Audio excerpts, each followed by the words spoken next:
Hey, hey. Hey, hey, hey. What's up? How you What's doing, up, G? man? I'm fucking good, dude. I'm good. I'm doing I good. am. Yeah, how are you, I bro? am. Me too, bro. It's the first day of spring break, and I'm feeling good about it. It's the first day, so you're on spring break right now? Literally. I have no homework, and it feels amazing. I couldn't imagine. I literally can't imagine how good that feels. Yeah, it's amazing. Yeah. Proud of you, bro. Thanks. Yeah. So I'm Garnett, you're Miles. Yes, correct. This is the Lobe Podcast, and we're here to talk about an album. But before we talk about that album, I gave you a song. I don't remember for the life of me what that song was. What was that song that I gave you? That song was called The Beat Was by The Alchemist. Oh yeah. 60 days, 60 song days. Was called 60 Days by Larry June. Yeah, man. Did you listen to the song again? Bro, I listen to it every day. Bro, they're dropping I think they're dropping this shit incrementally. I think there's a tape coming out, but oh yeah, you saw the 89 something like that. 89 hours, whatever it is. My 60 niggas, days, 89 hours. He's counting out some shit. You know what the fuck they got going on, bro. Yeah, the song, the bars go crazy. I hate the hook though, dog. The hook is you hate the hook. Lazy. 60 days, 60 days. Hey. Bro, that nigga too chill, man. I don't hate it. It's just I love it. I don't know, bro. It's a dope song though. That's the beat is really good too.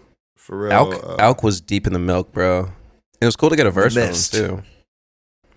Yeah. Deep. Oh, that was him on rapping? Second verse was Alk, bro. Alk in the milk. Wow. I see. I knew it was somebody different, but I was like, I guess Larry June is two people. It's like first guy was Larry, second guy was June. Exactly. Nah, bro, that was Alchemist on the second verse, bro. Wow. You should see the video. That nigga out there in the desert rapping, bro. It's hard. It's hard. Oh, bro. Shit. I'm going to watch that after this. Bagging up the work. That nigga went crazy. No. Oh God.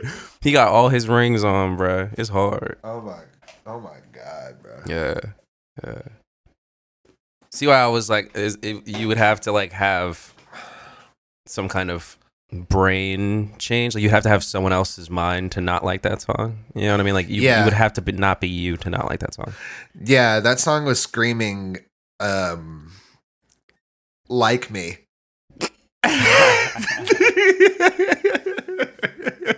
for a lack of better words. Yeah. Nah, yeah. Definitely. It wanted me to love it, and I have no problem with that. I love the song. That's it. It's a banger, dude. I asked you to listen to a song. You did. You gave me a song. It's called "The Adults Are Talking" by The Strokes. Yes. 2 comments. First and foremost, I don't know if you knew this when you gave me this song, but on the deluxe version of Beabadoobee's Beatopia is a cover of The Adults Are Talking. Whoa. I just wanted to point that out first. Whoa. What a moment, dude. Crazy. I was like, he couldn't have known, but this is still crazy. Which song is it? It's called The Adults Are Talking. It's on her album. On the album that we listened to? On the deluxe version. There's a live deluxe version. And it's the last song on there. It's called The Adults Are Talking. I haven't listened to it. That was out of this world. Yeah, crazy. But going back to what the actual song was, I'm going to write down exactly I'm going to say out loud what I wrote down. Okay. And then I'm going to discuss it. I said, all caps, I love this song. I'm 2 seconds in and I love this song. This is my favorite chord progression. The same as Dream by Lucky Day and a lot of other songs that sound like what I imagine love sounds like. Thus, strengthening my argument that Rick Rubin is God. Oh, the Rick Rubin theory. Yeah. Wow. Yeah. 100%. Back to the Rick Rubin. Look, and Rick Rubin produced this album, bro. This was recorded at Shangri-La. Holy shit. Welcome. So, look, not only was Yeezus made in Shangri-La, I don't think Yeezus was, it was made at Shangri-La, it was. Yeezus was, this album, what's the other fucking album? It was right on the tip of my fucking dick. The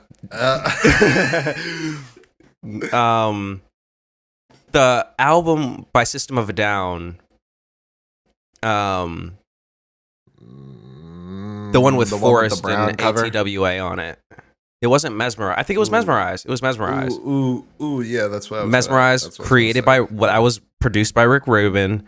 Californication, produced by Rick Rubin. No. The album, Californication. He is a sage. He's God. He's a music sage. He is God. It's done. Like, there's no other. Holy shit. There's no other explanation. He has created almost. He's had a hand up the ass of every amazing thing that has happened in music in years. So I just want to shout out Rick Rubin and thank you for creating the world that you have created for us. And the song sounds really good. Really like the song. I love the chord progression. It's one of my favorites. I wish the chorus and I wish the chorus was what the rest of the track was. I feel like the rest of the track is kind of like waiting for the chorus.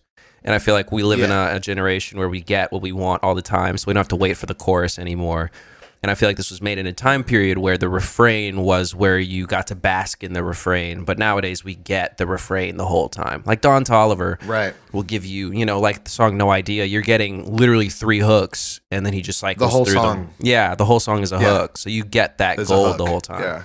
So I guess I'm used to the newer styles, but I really like the song. Thank you for that one. Yeah, for sure. Also a moment of serendipity for us to share through the internet waves and for our listeners to share too with the whole. It's beautiful. Beautiful universe we have been born into, bro. What a time to be alive by Drake and Future. Right? Yeah. Correct. Yes. So what album are we here to talk about today? I want to hear you say her name. Beatopia by Beabadoobee. There it is. Beabadoobee. Hell yeah. Thoughts. What did you think? How'd you like it? What'd you think in general? Yeah, in general, wow. In general, it's this really cool exploration of sounds that I have heard in the past and I wasn't warmed up to in the past, and now that I've grown through life and I like things other than just G-Unit when I was like 12 and like Slipknot when I was 14. Yeah. Like I'm ready to hear beautiful shit now. Yeah. And my ears like stuff like this. So it was a cool experience for real. Yeah. Yeah. I have something to say about pretty much every song. So wow. It was cool. Yeah. Wow. Yeah. Okay. Cool. Yeah. How about you? The coolest of beans there, friend. Thanks. Coolest of beans. Beabadoobee. The coolest of beans. Hell yeah.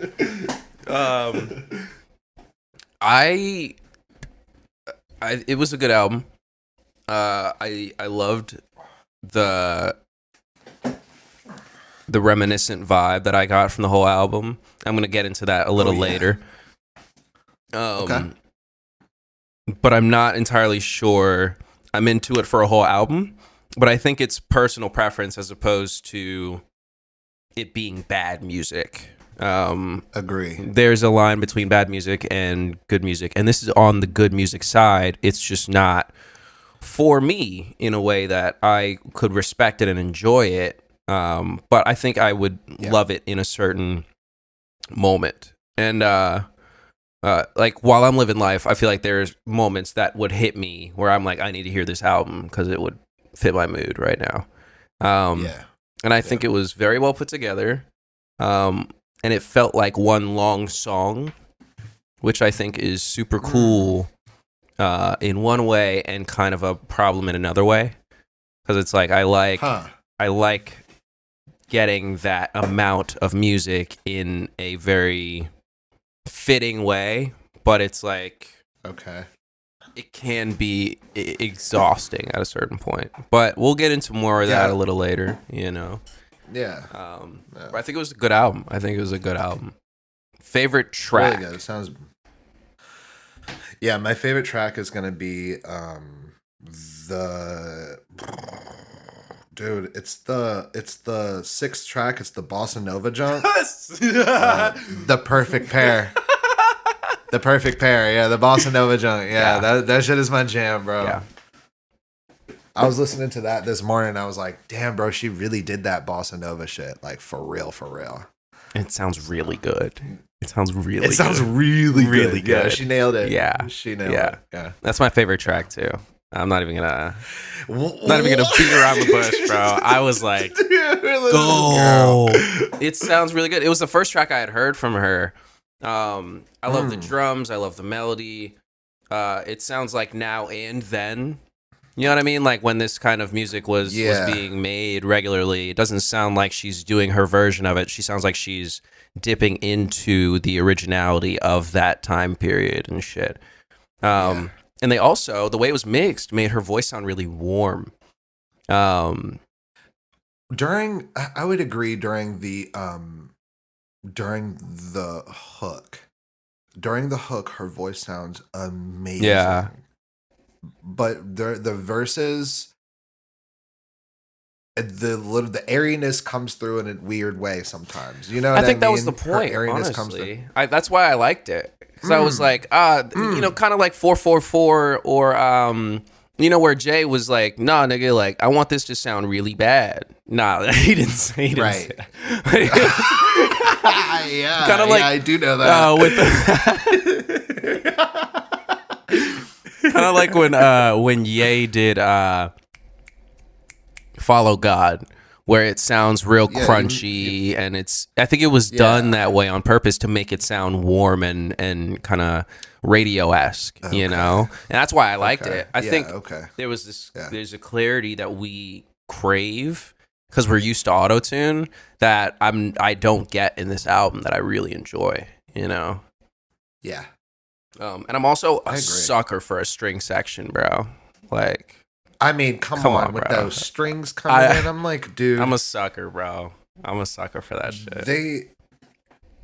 Bro. They have the song before the perfect pair. The strings are ripples are like really cool. The strings in the beginning is like really weird, and then it's like super dissonant all of a sudden, and then you get this beautiful song. It's like she has these Portishead moments, you know what I mean? Sometimes it's like what is this creepy atmosphere I'm in? And then all of a sudden you're on the radio listening to pop rock, pink, hot pink, like atmospheric fucking non-pop pop. You know what I mean? Pop.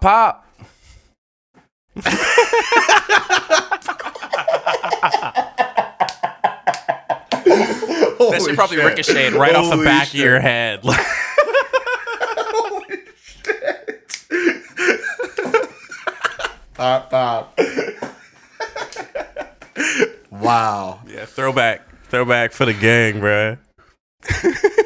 But no, I definitely feel you. It's kind of like Dawn FM, but if it was less intentional. You know what I mean? Because you get those stops throughout the album, and it feels like one thing, you know, where it's like rolling into another thing. It's like one radio station that plays the same thing, and you're getting that thing you were just explaining, you know. Yeah, there are a couple of songs on there that obviously are doing different things, like the bossa nova one, like the more rock one that's on there. Yeah, talk. And and then she has all of her songs that is like her go-to shit. Yes. She definitely has a default, you know. Yeah. Favorite moments from the album? Well, I already kind of mentioned the beginning of Ripples, but I'll tell you what, the intro reminded. Do you remember that song I always used to play? The Red Telephone by Love, where they would say different colors. No, I don't. Everybody would hear a different Oh, color. I do. I vaguely remember that. I very vaguely remember that. Yeah. I believe in magic. Bro. Yeah. Yeah. So the intro reminded me of like a mix between that 70s or 60s, late 60s, like psychedelic, like fucking time is Yeah, you know strawberry what I mean? fields type shit. Yeah, exactly. And then also at the same time there's this like Baton Rouge Bayou fucking sound that's going on. It's like burning. Yeah, where it's like, you know what real molasses coming out of your mouth. Yeah. It is a little country for sure. Yeah. And then there's like one country. There's like one more like country like folky song that's on there too. Yeah. But if I were to put it to a single moment, since I've gotten way off the deep end here,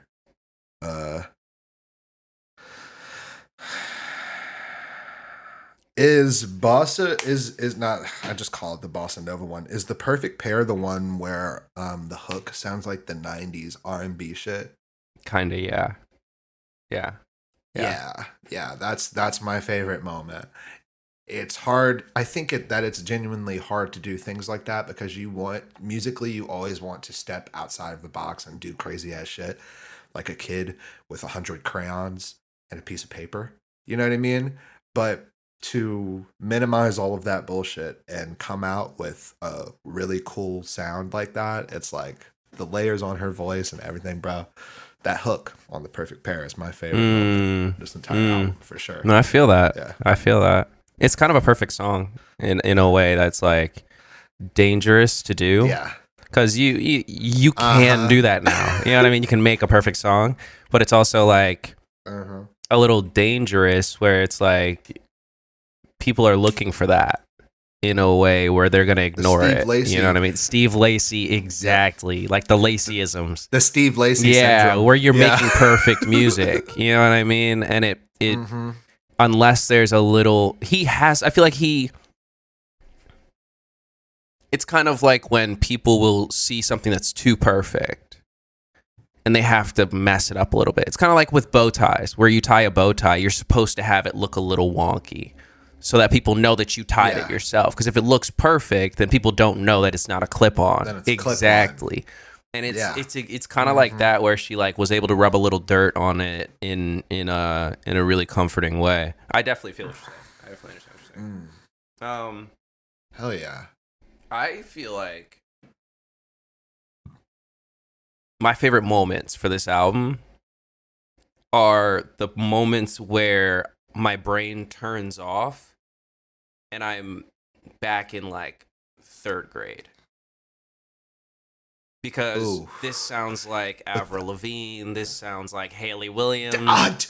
This sounds like Pink. My God, this sounds like Britney. This sounds like my childhood in a way that's deeply nostalgic. And I forget that I'm driving sometimes when I'm listening to it because I'm like, oh my God, like this is what I was listening to when I was riding in the back seat. You know what I mean? Yeah. It reminds me of my childhood, that early 2000s rock, early 2000s pop phase, you know? Yes. Yeah. I couldn't agree more, dude. I literally wrote down this. Reminds me of early 2000s rock and like hot pink soft rock, catchy and dreamy. And I also wrote down reminds me of like Avril Lavigne and that music that was coming out, like pop but not poppy, but rocky. Yeah. When you were saying that earlier, I was like, "Oh, I'm gonna touch on that, bro. I'm gonna touch on that, bro." Yeah, bro. Like Pink has made these songs before. You know what I mean? And but she's doing it in her own way, where it's like and she also has a different upbringing. You know what I mean?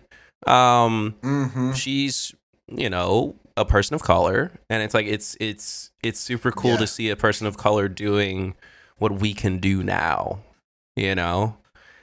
And it not be ironic, it just be her expressing herself, and it's super cool, you know. Oh yeah, super cool. So that was my favorite moment was the album, in that it hit my nostalgia funny bone, and it's still like ringing. You know what I mean? Bro. Go ahead. Yeah, I'm with that all the way, dog. I'm with that all the way. What's 100. Your favorite mixing moments of the album? Favorite mixing moments, dude.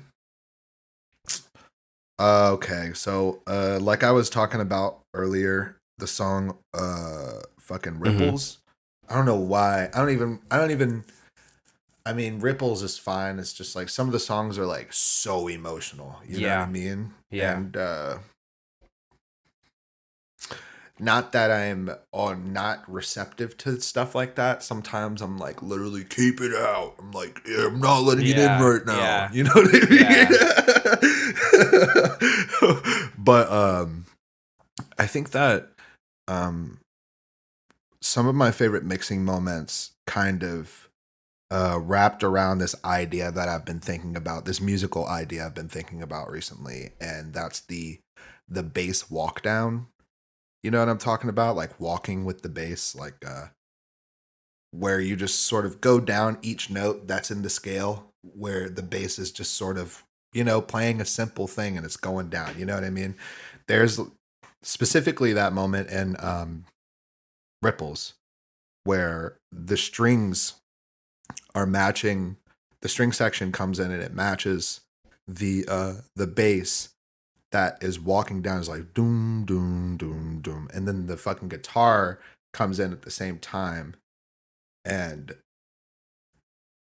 I was just like, bro, this is like, I mean, they were like up in the studio going crazy. Like it sounds like bright music and easygoing music, but this shit, I wonder what the DAW looks like. Like what the actual, looks like a fucking mess. What probably looks like spaghetti. Yeah, like maze. Yeah, like spaghetti. I want to see this. I want to see the project file for these songs. I bet you they go wild. And she's playing a lot of these instruments, man. Like it's all her. She's really doing this shit. Does she plays strings? No. I don't know. Okay, I don't know. I know she plays guitar and bass and shit, and she's like producing these songs. Okay. It's not just, you know, her walking in the studio and being like, fucking shout out to Beabadoobee, bro.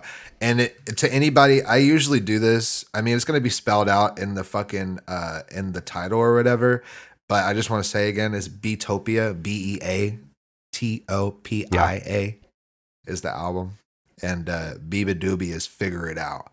Just kidding, guys. Guess, nigga. It's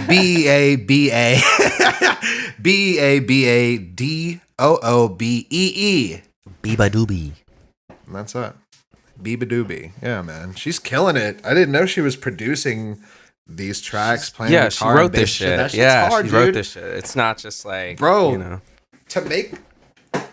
To make a song and write the words is already just to write words to instruments that were already put down is enough, dude. And then recording it and mixing, that's already a whole process. But then to be writing the music and then writing the and then doing the parts on the instruments, that's talent. It's like like there's knowing how to drive a train. Or drive a bus, but then there's knowing how to build the roads that the bus drives on, and it's like there's a line, exactly. You know what I mean? And there's a difference, bro. Exactly. You know, so absolutely. My favorite mixing moments are kind of very small and specific. Kind of like with the Portishead thing you were talking about. There are two beginnings to two songs. See You Soon and Broken CD. And the first 4 to 5 seconds feel like you're inside the womb in a way that is a little bit scary because when you're in the womb, you don't know you're in the womb. It's a little nerve-wracking and pretty because it's kind of like being in the dark. If you know where you are, it's comforting. But if you don't know where you are, it's horrifying. And I think it's the perfect mix of both of those because it's just sound. It's not being based on anything. It's not, there's no, it's kind of like a white wall, right? A white wall, if you're surrounded by white walls, there's no, if you put a dot on the wall, then you can navigate the whole room. But if there's no dot on the wall, you're in a void. And I feel like it's a kind of a void she creates on the beginning of See You Soon and Broken CD, but one that I'm comfortable being in. And it feels more like a womb than a void. Right. So kind of weird, but I fucking... That's deep. That's deep. I didn't know I was going to get all the way there, but here we are. So yeah, that's my favorite mixing moment. Damn, bro. Rebounding off of that. Maybe she was thinking of the womb when she was making those songs. Wombed up, dude. bro. What? Wombed What? up, What did you wombed say? in. No, you had to be thinking of how it felt when you were inside of your mother's womb. That's You didn't have to put your mother's in there. When you put your mother's in there, it like made it so personal in a way that just like stresses me out. You're like back inside your mother's womb. Fuck, dude. Fuck. Okay. Structure. What do you think about the structure of the album as a whole? Oh man, the front end is so strong. The first 6 to 7 songs are so listenable. That vibe that you were just saying where it's so comfortable but at the same time can be so uncomfortable is creeping around every corner, and it gives a feeling of suspense, like I was saying about the track Ripples in the beginning. That dissonance is doing that she has in the beginning of the song, that's doing a job. Mm-hmm. You know what I mean? And I think musically she knows that. And to hear somebody who is knowledgeable of how to make music do things for people and then listening to it be achieved, it's like really cool. That's like really cool. And I think structurally the beginning is like super easy to listen to, and then once you get to like the last 4 to 5 songs, it's like you were saying, I mean, maybe it's a me thing, but I'm like, bro, like holy crap, it's getting hard to listen to. But then you get to there's like a crazy song at the end not a crazy song, but there's like this one song at the end that reminds me of TV Girl. Because Don't Get the Deal. But yeah, there's not too many. There seems to be like I think it's structured well. It seems to be like a continuous flow that's going on. It doesn't seem to have this flip flop on and off thing, and feels like sort of like mildly there's like movement, like a story that's being told. You know what I mean? I feel like you end up where the same place where you started. So I don't know. Yeah, I think it's structurally sound, but in a way that feels less like a very well built house and more like a padded room. It's like Holy shit. It's super structurally sound, but I feel like I'm ready to leave. It's like being in a house where all the doors are like open and there's someone standing at the door being like, you can leave whenever you want to. But you're like, aren't I welcome here? And they're like, but you can leave whenever you want to. And it's like, nigga, like, I want to stay and listen to it, but I feel like I'm choosing to stay and listen to it as opposed to being pulled and feeling like I need to listen to it to know what's going to happen next, because I feel like I already know what's happening next because it feels like one long song in a way that I like, but that's true. I don't know. I don't know. That kind of leads me into my least favorite part. It feels like a long song, and it's like, in a way that's dope, and in a way it isn't dope, because like I like a long song, but I am 27 and it's 2023, so that means I have ADHD. That's literally how that works. I was born in that time period where if you were born in the 90s, you have ADHD. And if you don't, you're the outlier. Straight up. That's literally it. I haven't met anybody without ADHD. And I swear, in my age cohort, I have not met a single person without it. And it's a good album, but I just feel like I'm kind of ready to leave. I'm ready to leave at a certain point. Yeah. Not because it's bad, but just because I'm like, the doors are open and they keep asking me if I want to leave. I guess I'm gonna go. And I'm also not a big fan of acoustic songs. That's a personal preference thing, where it's like I've never been the kind of, let's sit around a campfire type nigga, where it's like, you know what I mean? And I think it has its place, but at a certain point, I'm like, put the fucking acoustic guitar away. Put it away. Put it in the closet. Stop. Yeah. and I feel like on this album, we got a little more than I was interested in hearing of an acoustic guitar. And third thing, Clairo is Clairo, and we love Clairo for being Clairo, but I don't want to hear Clairo in other places. I go to Clairo for Clairo. You know what I mean? Okay. All right.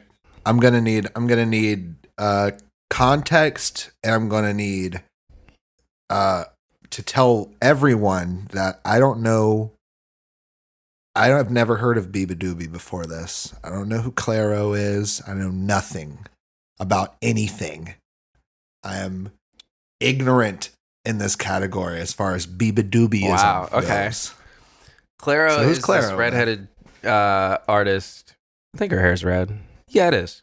Anyways, there's this artist, and she has been making this kind of really acoustic, not jingly, but like, kind of like wind chimey music. If you heard it, you know what I'm saying. Okay. It was produced mostly by Jack Antonoff, her last album. Jack Antonoff, Red Hearse. He was the white dude in Red Hearse. He's the synth guy. He was a part of the band Fun. Tonight he made that song. He's made a lot of hits behind the scenes. He's a real hit maker, kind of low key guy.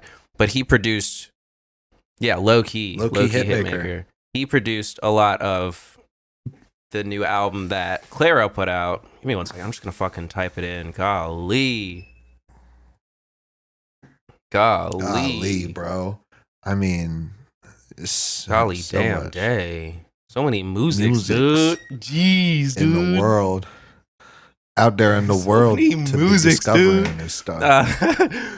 Clairo released an album called Sling, and she's like holding a puppy on the front of it. It's like genuinely sweet, and it's like the first song is called Bambi. Like, if that gives you any idea of how it feels to be in there, it's like walking into a muffin. You know what I'm saying? It's like, it's a vibe, like a Disney cartoon, and it's like it's really comfy. But I feel like Beabadoobee is doing that in a way that isn't comforting, and that's just how I like to hear that sound. I like to hear that sound under a certain context, which is the second point of what you're asking.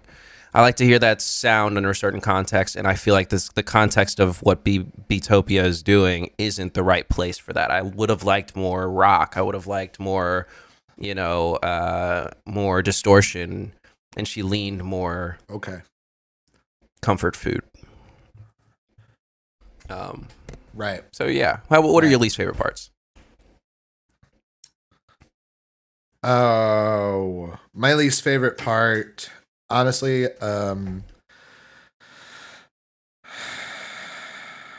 it kind of is the same thing that you were saying with it sounding like a long song. You know what I mean? It has to do with her, her go-to sound that she does, but I think maybe what my least favorite part might line up with yours in that my least favorite part is all wrapped up into a song. And that song is Broken CD. I understand you're doing a lullaby. I understand we're making beautiful music. But dog, it was a pain in my ass to get through that song, yo. Straight up a pain in my ass, bro. It was like, I don't want to hear stuff like this. And I think that might be me, and I'm willing to accept that notion. But I wonder how people feel who do listen to this kind of music primarily about like songs like Broken CD. You know what I mean? It's crying in the tub music. Crying in the tub music. It's what? Crying in the tub music. Yeah. Squared. A glass of wine and you're spilling it because you're crying so hard. It's like... Yeah, and you got the... Yeah. Yeah, all that shit. Slobber.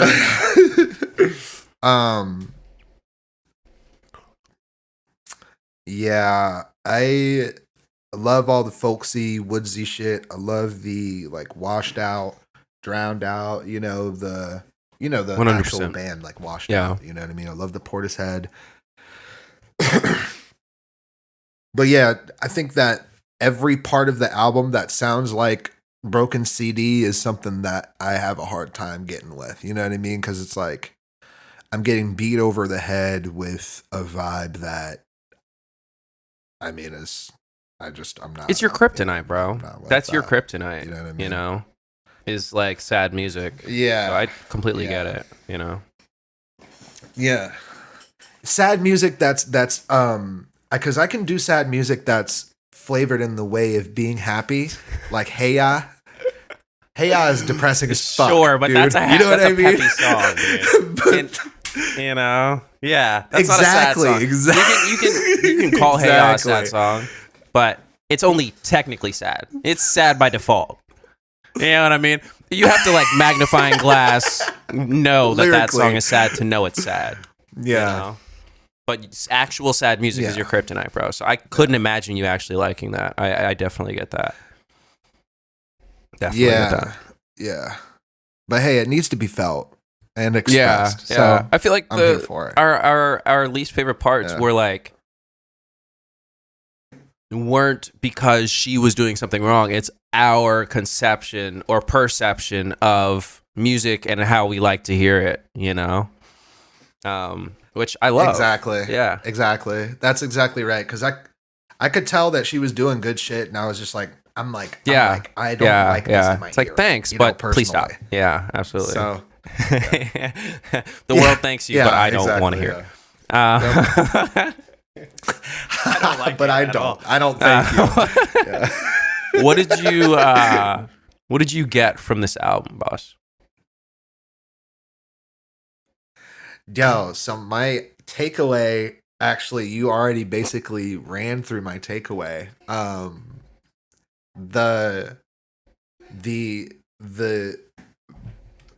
The fact that our generation can, like you said, this is a person of color, and she's making music that was primarily made by, like white people in the early 2000s. You know what I mean? I think that for our generation to like transcend and also evolve with things like this, and to experience the evolution of consciousness, of human consciousness through music, and people's ability to string together things from the past that they experienced into a new experience for other people. It's like, it's really cool, man. And I think this album did a good job of calling back onto things that I grew up around and was always like, I hate that song, but secretly loved that Avril Lavigne song. You know what I mean? And I'm here for that. Yeah, for sure. No, I love that takeaway, bro. I kind of have the same thing, honestly. I think I just said it differently. Where it's like, what I got from this is that sounds and everything in general is cyclical. Like everything goes around and will come around no matter what. And this is basically my childhood again. And I think we're seeing a resurgence of our childhood in our lifetime. And I say that because Beabadoobee sounds like Pink, Avril Lavigne, and Hayley Williams. Remy Wolf sounds like Red Hot Chili Peppers and Gwen Stefani. Oh, we have stop it. Click, unlock the click. keys. You know to what my I'm saying? heart, Like, bro, we're getting and we got Lucky Day, who is definitely using R&B in a way to bring back things. Where it's like, you're feeling the Marios, you're feeling the Neos, you're feeling all this stuff through his runs. It's like we're getting what we had, and we're getting it how we want to do it. And I think that's just how life goes. Everything goes around in a circle, and I'm excited to see not only what we have to do next, but what the next kids have to do next. Where it's like, I liked the shit that happened, like Uzi and Yachty, and you know what I mean? Like, that wasn't our generation, bro. Like, our generation was like Gold Link and Glizzy and Fetty Wap, and you know what I'm saying? That was our generation, but their generation is Yachty and these niggas, and it's like we're gonna see them recycle their shit, what they heard growing up. So they're going to be recycling, what we were playing when we were having fun. So it's just like, I'm excited to see what the future holds in general. Cause I love that. I love it. Yeah, dude. The cyclical nature of the human experience and the combination of consciousness and how we keep expanding is just like, it's beautiful and scary, rock on, bud. But nothing that isn't scary, nothing that isn't scary isn't going to help you grow. Is going to help you grow. It's kind of like being in your mother's womb.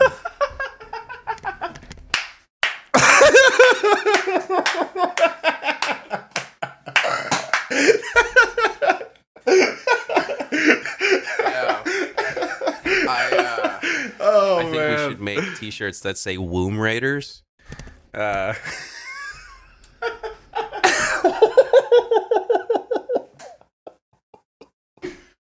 We'll come back to that off the air though. So yeah. Metaphorically, not literally, metaphorically. I hope whoever heard that heard what I said before about wombs. So major key. Context is key. Oh man, I'm sweating. So that was it. That's everything we had to everything we had to talk about. The next thing we have to do is to swap new tracks. We talked about the old tracks. We need to swap new tracks. Okay. Yeah, we could definitely do shout outs after new tracks. We didn't do it earlier, so we have to do it now. All right. Before I forget. Oh, yeah. Okay. All right. Nah, bro, you got it. Do you want to give me your track first, or? Okay, my track for you is. I really hope you haven't heard this track yet, but the track is called "Social Cues" by Tizo Touchdown. Tizo. I love Tizo so much. I just found Tizo last week, and I'm seriously like falling in love with this dude. It is shit that he's doing really on the internet is so cool, bro. Seriously, I love. Have you heard "I'm a Fan" by him? Dude, it's such a sweet song, bro. Like I literally, yeah. He's like, he was on like Call Me If You Get Lost or whatever, right? Yeah, he's been around a lot. Yeah. He's been doing a lot of good shit. He was on Don Toliver's new album. Yeah, bro. Okay, so sorry, go ahead. Yeah, I saw it. Yeah. The song that I want you to listen to is UKGZ by Mushkilla and Kobe JT. Let me know when you want me to repeat that. You got it? It's like a dude smoking weed in a room. Yeah. UKGZ, the letters. Yeah. By Mushkilla. That's the one. And Kobe JT. Niggas sound like they're trying to spell something out. They out here spelling something. I don't know what it is. They spelling something. Yeah. Sounds like it. That's the track I want you to hear. Oh yeah. Wow. You talking about 2 in 1? That Designer song that you mentioned last week? Bro, that shit is a ripper. Shit, a ripper. Bro. I don't have any other word. It's rips. This is a little treat for people who listen to the whole fucking podcast and don't know about that song yet. If you don't know about 2 in 1 by that Designer, shit rips, go listen bro. to that song, nigga. Bro. Holy Come on, moly. bro, nigga. He goes full Future, and he also goes full Pop Smoke. What was that guy's name? Blueface. Couldn't be Blueface, bro. No, not Blueface. Not Blue. Pop Smoke. Yeah, Pop Smoke. Yeah. So sorry about that, everyone. I was like, it couldn't be Blueface, bro. Sorry about that, everyone. I was trying so hard not to do something like that. I was trying so hard. Yeah, it's a really, really good song. He's got an album coming up, and I'm really fucking excited for it. Speaking of albums that are coming up soon, or things that we're excited about, it's time for shout outs. Shout out. Shout them out. Half. Who you got, bro? I'm shouting out a couple of things after I run into my mic stand. I'm shouting out Kenny Mason dropped Ken EP called 3, and it's got 3 songs on it. It's funny because that was the first thing that we started with, and so I'm bringing it came back, out and I'm last shouting night. that out. Fuck. I'm shouting out shouting out Remy Wolf, because I feel like not enough people listen to Remy Wolf. Go listen to Juno.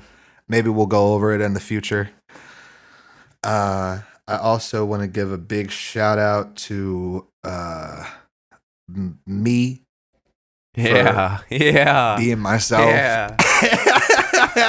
in the way that I do it every day. Let these niggas know, man. All you other motherfuckers out there. Doing you. I see you. I see nigga. You. Yeah. The fuck? Yeah. Yeah, bro. Yeah. Yeah, fuck yeah, nigga. Fuck yeah, bro. Yeah. Oh, also, I want to touch. I really want to give a huge shout out to Tizo Touchdown's Instagram and hit a YouTube video by him called Coverboy 2. It's an amazing video that's 10 minutes long. Wow. Okay. It's worth all of it. Sure. It's like worth all of it. Yeah. He's doing some crazy cool promo shit, dude. Tizo is my boy. Yeah. Well, yeah. Oh yeah. Tizo's my dude. Shout out Tizo. Shout out all the shout outs you shouted out. Absolutely. Shout out the shout outs. Shout out the shout outs of shouting out shout yourself. Shout out. You shout out. Immediately negative as fuck. Like you fucking shout out. Sick My shout outs this week, Glaucoma 2, Key Glock just came out. Love Sick. New album by Don Toliver. That's out now. Since I Have a Lover, Don Tolly. by Black is out now. Black dropped a new song. I literally did hear me stop myself. 6 Lack. I said Black. You're talking about 6 Lack? Slack? He's got a new album coming soon. He just dropped a new song 2 days ago called Since I Have a Lover. It's pretty good. It's a pretty good song. I'm still bothered by his tone a little bit. I feel like he just want to speak the fuck up in a way that bothers me. Once again, Daniel Caesar has a new album coming out. Yeah. I'm obsessed with what he has going on. I can't fucking stop talking about what he has going on. And I won't fucking stop talking about what he has going on. So fuck yeah. That's all the new shit I really got at the moment. I also have been listening to, and I know this song came out literally 10, 11 years ago. But the song Latch featuring Sam Smith. Oh my God. Shout out Sam Smith's new album, dude. Holy shit.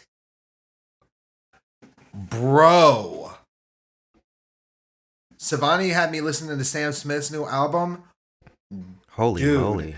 Their vocals are crazy, bro. And the song, what's even crazier is because it does something to me personally. When I took chorus, I had to learn the song Gloria. And are you talking about Ave Maria? Who's so sorry. Gloria? Are you talking about Gloria by who?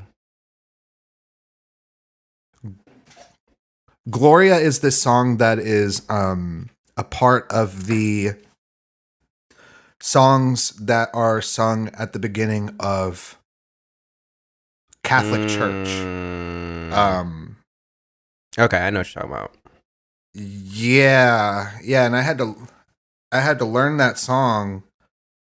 And they do a version of that song, and it makes my brain go crazy, yo. I mean, yeah, I'm gonna check that shit out. Shout I out didn't even know Sam about Smith's that. Shout out. They're going crazy. Fuck. It's a good thing I shouted out that fucking 11-year-old song. How about that, huh? That shit has that shit has my face hot, bro. Seriously. They're like, you've heard that song that they have out. Probably not. I just got into Sam Smith like very recently. Sam, what is it called? Well, it's like one of the most popular very songs. Recently. Like stupid. I can't. My shit's not loading, but sure. I'm sure the audience knows what I'm talking about. You'll be able to hear it later on. Heard it. Unholy. I literally went through and looked at a bunch of their videos to see what was going on because I'm at the Grammys and I was like, okay, all right. Because I literally have my head so far up my ass. Yeah. But I listen to music when I'm out, so it's like if it's popular, I've probably heard it. You know what I mean? So yeah, I'm gonna check out that album. Yes. Very excited about that. Yeah. Oh my God. Final comments.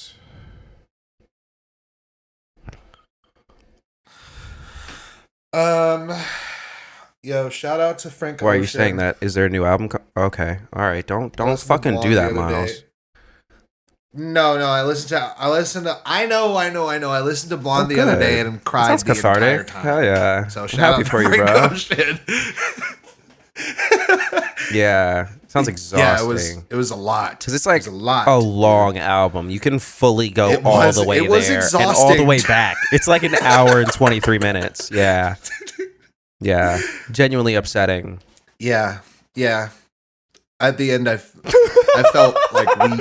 Like my body was weak at the end of the album.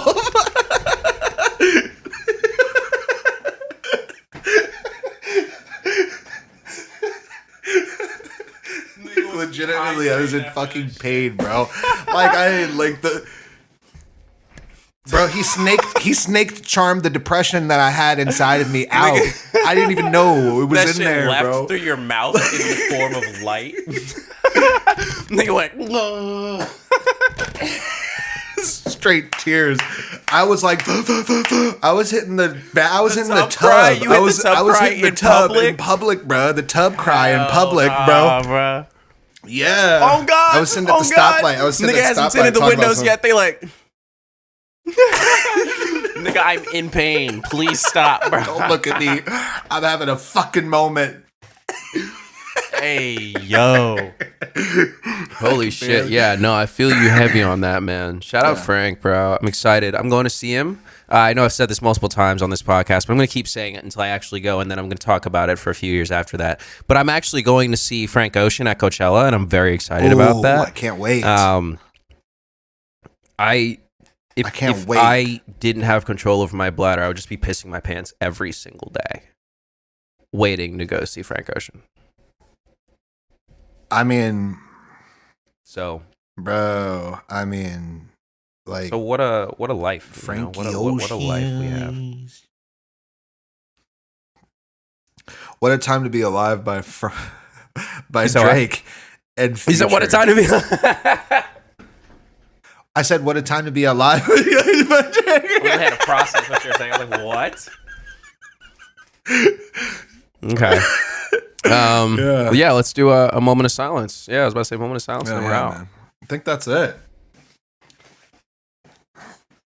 Hell yeah.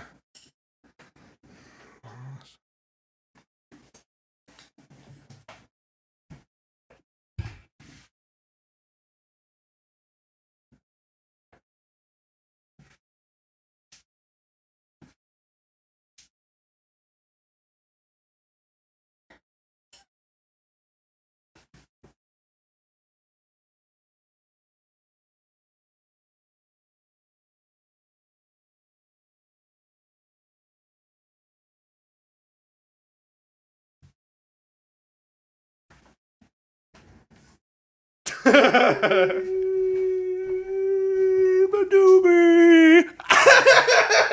Dude, I would not have been able to tell you were cranking up from all the way back. I thought you were just like, thought you were moving, but you were really, you were winding up for that one. Wow. Beabadoobee. Beabadoobee.